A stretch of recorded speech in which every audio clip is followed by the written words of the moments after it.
ଜାତୀୟ ରାଜପଥର ପ୍ରଶସ୍ତୀକରଣ କାମ ସରିବାର ନା ଧରୁନି। ଦୀର୍ଘ ଦିନ ଧରି ଜାରି ଆସୁଥିବା ଏହି ନିର୍ମାଣ କାମ ପାଇଁ ସ୍ଥାନୀୟ ଲୋକେ ନାହିଁ ନଥିବା ଅସୁବିଧାର ସମ୍ମୁଖୀନ ହେଉଛନ୍ତି। ଧୂଳି ଧୂଆଁରେ ଘରଠୁ ବାରି ପରିପୂର୍ଣ୍ଣ ହୋଇଯାଉଛି। ପ୍ରଦୂଷଣ ଯୋଗୁଁ ଲୋକେ ନାହିଁ ନଥିବା ହଇରାଣ ହେଲେଣି, ହେଲେ ପ୍ରଶାସନ କି ଠିକାଦାରଙ୍କର ନିଦ ଭାଙ୍ଗୁନାହିଁ।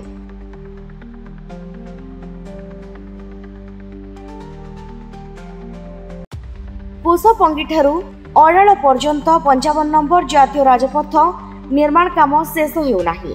ଖୁଣ୍ଟୁଣି ବଜାର ଏବଂ ଗୋଲେଇ ଛକରେ 2ଟି ଓଭରବ୍ରିଜ ନିର୍ମାଣ ହେଉଥିବା ବେଳେ 6 ଲେନ୍ ରାସ୍ତା ନିର୍ମାଣ ହେଉଛି। ହେଲେ ନିର୍ମାଣ କାମରେ ବ୍ୟବହୃତ ବାଲି, ଗୋଡ଼ି, କ୍ରସର ଗୁଣ୍ଡ, ମୋରମ ଆଦି ରାସ୍ତା ପାର୍ଶ୍ୱରେ ଗଚ୍ଛିତ କରାଯାଉଛି।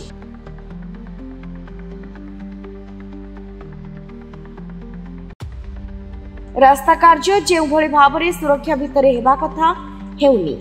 ଧୂଳି ଉଡ଼ିବା ପାଇଁ ରାସ୍ତା ପାର୍ଶ୍ୱରେ ସୁରକ୍ଷା ପାଲ ଦିଆଯାଉନି। ନିୟମିତ ପାଣି ଛିଞ୍ଚନ ହେଉନି। ମଝି ରାସ୍ତାରୁ ବିଦ୍ୟୁତ ଖୁଣ୍ଟ ଉଠା ନଯାଇ ଗାଡ଼ି ଚଳାଚଳ କରିବାକୁ ଛଡ଼ାଯାଉଛି। ଧୂଳି ଧୂଆଁ ଉଡ଼ି ସ୍ଥାନୀୟ ପରିବେଶ ପ୍ରଦୂଷିତ ହେଉଛି। ଖୁଣ୍ଟୁଣି ବଜାରରେ ଥିବା ପରିବା ଦୋକାନଠାରୁ ଆରମ୍ଭ କରି ଜଳଖିଆ ଦୋକାନମାନେ ଏଥିପାଇଁ ତ୍ରାହି ତ୍ରାହି ଡାକିଲେଣି। ଧୂଳି ଯୋଗୁଁ ପରିବା ବିଭିନ୍ନ ଖାଦ୍ୟ ପଦାର୍ଥ ନଷ୍ଟ ହେଉଛି।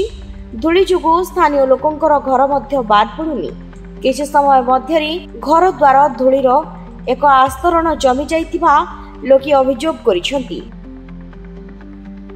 ନିର୍ମାଣାଧୀନ ରାସ୍ତାରେ ନିୟମିତ ପାଣି ପଡ଼ୁନଥିବା ଯୋଗୁଁ ସମସ୍ୟା ଆହୁରି ଉତ୍କଟ ହେଉଛି ବୋଲି ଲୋକେ ଅଭିଯୋଗ କରିଛନ୍ତି। ଏ ବାବଦରେ ଖୁଣ୍ଟୁଣି ଅଞ୍ଚଳବାସୀଙ୍କ ପକ୍ଷରୁ ଆଠଗଡ଼ ପ୍ରଶାସନ ପାଖରେ ବାରମ୍ବାର ଅଭିଯୋଗ କଲେ ମଧ୍ୟ କୌଣସି କାର୍ଯ୍ୟାନୁଷ୍ଠାନ ଗ୍ରହଣ କରାଯାଉନାହିଁ। ଏପର୍ଯ୍ୟନ୍ତ ଏ ସମ୍ପର୍କରେ କଟକ ସାଂସଦଙ୍କ ଠାରୁ ଆରମ୍ଭ କରି ଆଠଗଡ଼ ବିଧାୟକଙ୍କ ପର୍ଯ୍ୟନ୍ତ ସମସ୍ତଙ୍କୁ ମଧ୍ୟ ଅଭିଯୋଗ କରାଯାଇଛି। କେନ୍ଦ୍ର ସରକାର ରାଜପଥ ନିର୍ମାଣ ବିଭାଗ ପକ୍ଷରୁ ସମ୍ପୃକ୍ତ ଠିକାଦାରଙ୍କୁ ଚେତାବନୀ ଦିଆଯାଉଛି, ହେଲେ ଏହାର କୌଣସି ପ୍ରଭାବ ସମ୍ପୃକ୍ତ ଠିକା ସଂସ୍ଥା ଉପରେ ପଡ଼ୁନଥିବା ଯୋଗୁଁ ଜନ ଅସନ୍ତୋଷ ବୃଦ୍ଧି ପାଇବାରେ ଲାଗିଛି। ଏ ସମ୍ପର୍କରେ ସମ୍ପୃକ୍ତ ଠିକାଦାରଙ୍କର ଦାୟିତ୍ୱରେ ଥିବା କର୍ମଚାରୀଙ୍କୁ ପଚାରିବାରୁ ଅତି ବେପରୁଆ ଭାବରେ କାମ ହେଲେ ଧୂଳି ଉଡ଼ିବ, ଆମେ କ'ଣ କରିପାରିବୁ ବୋଲି ସେ କହିଛନ୍ତି। ସବୁବେଳେ କ'ଣ ପାଣି ପଡ଼ୁଥିବ? ପାଣି ଯେତିକି ପଡ଼ିବା କଥା ପଡ଼ୁଛି ବୋଲି ସେ କହିଛନ୍ତି। ଏ ବାବଦରେ ପ୍ରଶାସନ ପକ୍ଷରୁ ତୁରନ୍ତ ପଦକ୍ଷେପ ନେଇ ରାଜରାସ୍ତା କାମକୁ ଦ୍ରୁତ ଗତିରେ ଶେଷ କରିବାକୁ ସ୍ଥାନୀୟ ଲୋକେ ଦାବି କରିଛନ୍ତି। ସାହୁ ରାସ୍ତା କରରେ ମୋ ଘର ମନ୍ଥର ଗତିରେ ଆଜିକି ଦୀର୍ଘ 6-7 ବର୍ଷ ହେଲା ଆମର NHI କାମ ଚାଲିଛି। ମୁଖ୍ୟ ଭୁଲ କରିଛନ୍ତି ସରକାର, ଅଧିଗ୍ରହଣ ଠିକରେ ହେଇନି। ଫଳରେ ଆମର ବିଦ୍ୟୁତ ଖୁଣ୍ଟ ଏପର୍ଯ୍ୟନ୍ତ ପଡ଼ିବାକୁ ଜାଗା ନାହିଁ, ରାସ୍ତା ମଝିରେ ଅଛି। ଇଏ ହେଲା ମୁଖ୍ୟ ପଏଣ୍ଟ। ଯେଉଁ ଏଇ ରାସ୍ତା କରେ ଯେଉଁମାନେ ଘର, ଆମ ଘରେ ବର୍ତ୍ତମାନ ଆପଣ ଯାଆନ୍ତୁ ଧୂଳିର ଆସ୍ତରଣ ଜମିଗଲାଣି। ତା ବାଦ ଏବେ NHI ହେଲା ଏ ଯେଉଁ ଓଭର ବ୍ରିଜରେ ସିଙ୍ଗଲ ରୋଡ କରିକି ଡବଲ ଗାଡ଼ି ଚାଲୁଛନ୍ତି ଏବଂ ଏହା ଫଳରେ କ'ଣ ଦିକରେ ବାଡ଼ ନାହିଁ। କାଲି ମୋତେ ଲାଗୁଛି ଆକ୍ସିଡେଣ୍ଟ ନିଶ୍ଚିତ ହେବ, ଭଗବାନ ନ କରନ୍ତୁ ଆକ୍ସିଡେଣ୍ଟ ନ ହେଉ।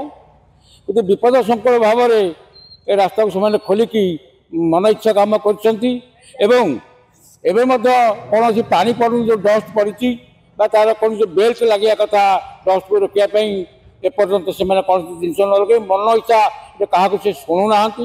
ତେଣୁ ଯଦି କୌଣସି ଆଗାମୀ ଦିନରେ ଯଦି କୌଣସି ଧନଜୀବନ ନଷ୍ଟ ହୁଏ, ଦାୟୀ କିଏ ରହିବ? ସେଥିପାଇଁ ଆମେ ଯେପର୍ଯ୍ୟନ୍ତ ଦିନ ବେଳେ କି ଜଣାପଡ଼ୁନି, କିନ୍ତୁ ରାତି ବେଳେ ଜବର ଯେହେତୁ ଗୋଟେ NHI ରାସ୍ତା ପ୍ରବଳ ଗାଡ଼ି ଯାଉଛି, ମୋତେ ଲାଗୁଛି ଖୁବ୍ ମାନେ କ'ଣ ହେବ ଆଗକୁ ଆମେ କହିପାରୁନୁ।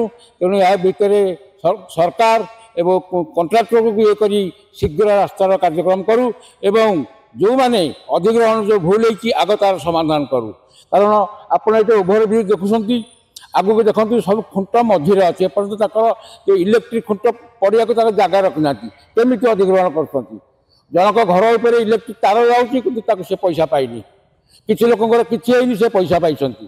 तेणु यार तदंत हो आम कम शीघ्र सरतु कारण आउ गोटे समस्या आगे पुणी वर्षा आसब गत वर्ष आम गाँव में पानी बाहरी पारा बनाला विनोद साहू ए दुर्गा बजार सदस्य दीर्घ वर्ष है जातीय राजपथ पूरा मंथर गति गच्छप गति चली कंप्लीट होनी अधा पंतरिया कम कर छाड़ी आपड़ देखु ये जो कार्य यार बाड़ भी दिखाई कि कौन फिता भी दियानी सेफ्टी फिता दिखाई आउ कौन कह गाई गोरु षंढ उपर गली पड़ुन तौक ये जो आसफंड पाउंस पड़ी गोटे खरा दिन पवन है गाँ गंडा दुकान बजार भीतर से धूली धूसर एवं ये जो ड्रेनेज सिस्टम कले ड्रेनेज सिस्टम पानी जीवाई बाट ना गाँव जो निष्कासित जल जीवाई भी बाट ना एवं एतर कौन लाइट सिस्टमेटिक ना जैक अंधारे जावास कर ये जो देखो सैट कौन गार्ड देना कौन ब्लकेज देना कौन फिता सेफ्टी फिता दिखाई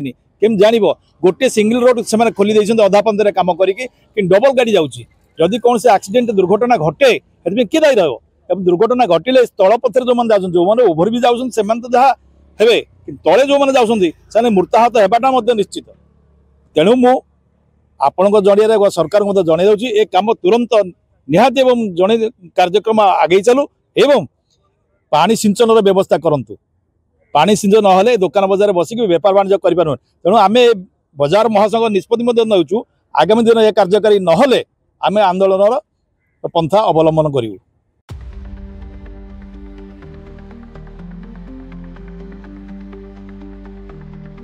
आठगड़ू राजेश पाइन को रिपोर्ट जय न्यूज।